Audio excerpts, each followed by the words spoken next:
Greetings, and welcome to Victoria Electric Vehicle Association on YouTube.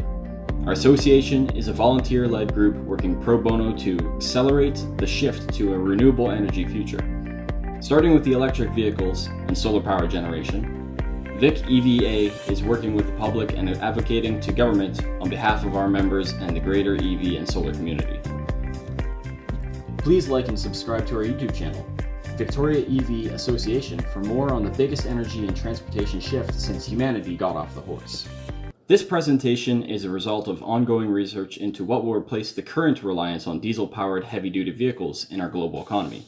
Our last presentation compared diesel heavy-duty vehicles to battery electric vehicles and has a greater detail in the operational use of heavy-duty vehicles and is best viewed before this presentation. Today we will look at whether heavy-duty hydrogen fuel cell vehicles are a better and more likely replacement to diesel when compared to battery electric vehicles. Here is what we shall be covering today. What precedent can we examine in the competition between fuel cell vehicles, FCVs, and battery electric vehicles? The long promise of hydrogen FCV trucks. Purchase and operational costs and comparisons between FCV and BEV trucks. The environmental impacts of FCV and BEV trucks.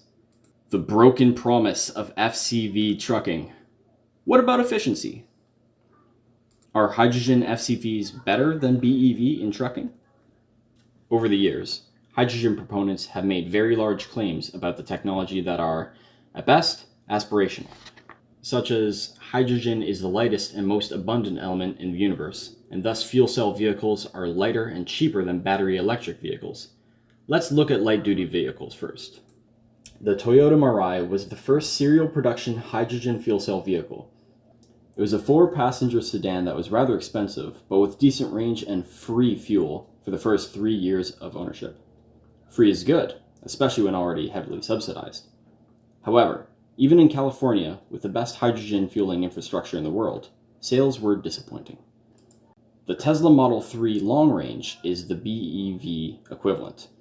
In price, although lower, with greater range and marginally lighter. Regardless, range, weight, price, cost of ownership, and widespread charging infrastructure made the Model 3 a sales leader. Now how about the fuel cell versus battery electric sales competition to the end of 2023?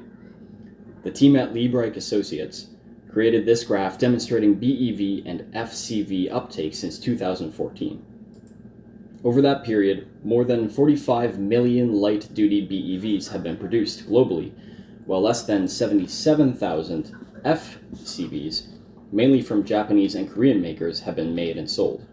To say that FCVs have had comparatively less successful uptake is an understatement. The high purchase prices, expensive fuels, rare fueling sites, and the inability to fuel at home are contributing factors. Hydrogen vehicles don't have the huge batteries that BEVs do, thus weighing less, will be able to move more cargo. Hydrogen will be cheap when made by renewable methods and result in lower operational costs. Hydrogen will help decarbonize HDV trucking. The electrical grid can't handle all the battery electric capacity demand. Hydrogen trucks refuel faster than battery electrics. Here we will look at the capital expense, or CapEx, comparison between the diesel Class 8 semi-truck and its battery electric counterpart. While the initial costs to buy are greater for the battery electric, many jurisdictions offer incentives in purchasing. This is to encourage uptake by owners and companies so citizens may have better air to breathe and businesses can start to be decoupled from inflationary pressures of the fuel markets. Note that the FCV pays $14,000 for a 5-year warranty on the drivetrain, while the battery electric drivetrain comes with a 1.6 million kilometer warranty included in its purchase price. The purchase price savings are significant.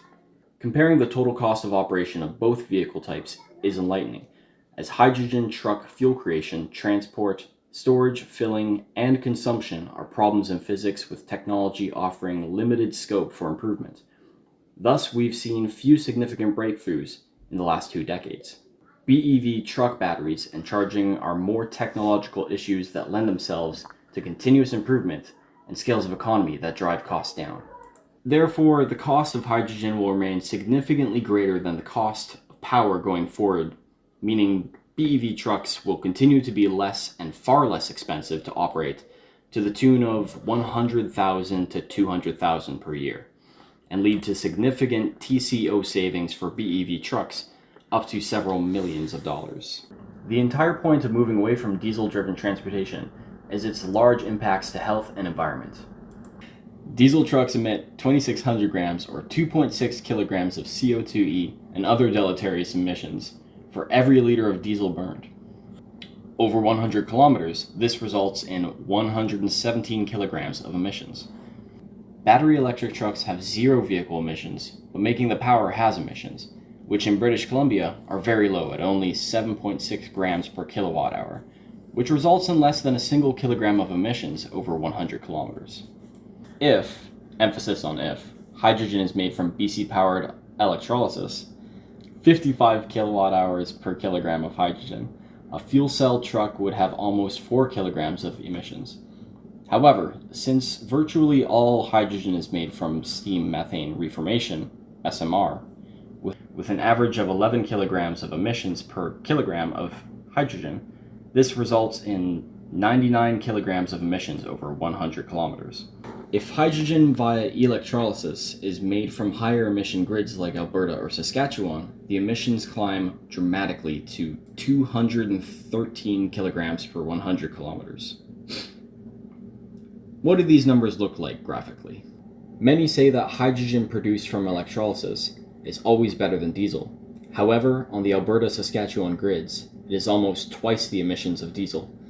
In those places, SMR hydrogen is less impactful. As this graph shows, battery electric trucks have lower emissions than diesel or fuel cell vehicles, regardless of location. Now let's take a look at the best use of our grid electric power.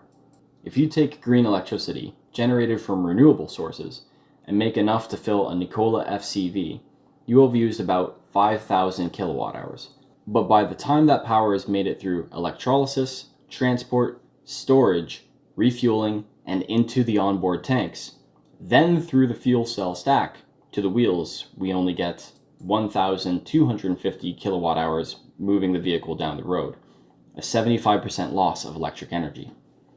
Meanwhile, a Class 8 Tesla Semi will take 1,125 kilowatt hours of green electricity, and by the time the wheels are moving, have only lost 25% of that power, providing around 850 kilowatt hours of useful energy.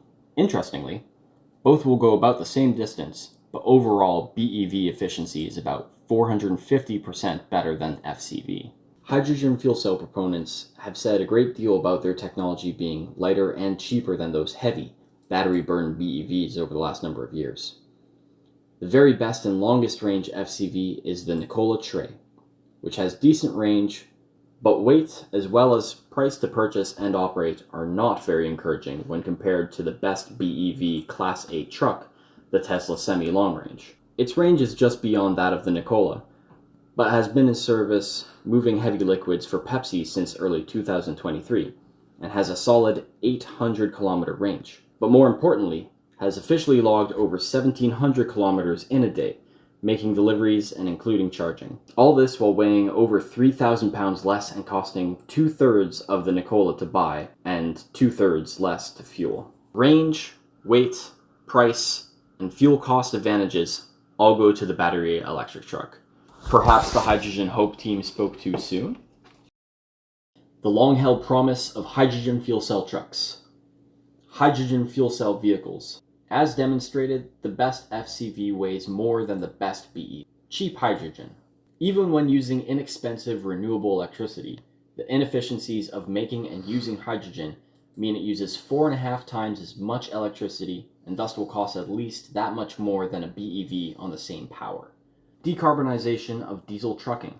Hydrogen can decarbonize compared to diesel, but only on the cleanest grids when using green hydrogen, whereas BEVs do so regardless of where they are operated. Even when this is the case, the price of hydrogen remains prohibitive and thus will not be an economic choice for those operating diesels. Thus, decarbonization is avoided. Grid can't cope. The grid writ large has historically grown at a rate of 1.5% per year, and the decarbonization of the economy needs to make that 3%. Regardless, Wasting grid power to make hydrogen where 75% is lost is not a winning formula. BEVs will make a 300% better use of that power. Refuel faster, perhaps, but there are already faster charging systems coming online with the ability to charge 2 to 4 times faster than the Tesla Semi can now. The technology for grid improvements already exists, while hydrogen stations to date have even had problems storing and dispensing to meet the meager demands of light-duty vehicles in California. Are hydrogen trucks better than battery electrics? As we have seen, battery electric trucks are lighter, cheaper to buy, cheaper to operate, go as far or further, and pollute less while using far less electricity than a fuel cell vehicle. And more are entering the market every year. Thanks for watching our presentation. You can find more of our videos at our YouTube site, Victoria EV Association. Please subscribe for more data-driven presentations, challenging current perceptions, and providing detailed context to this, the greatest shift in transportation and energy in the last 100 years.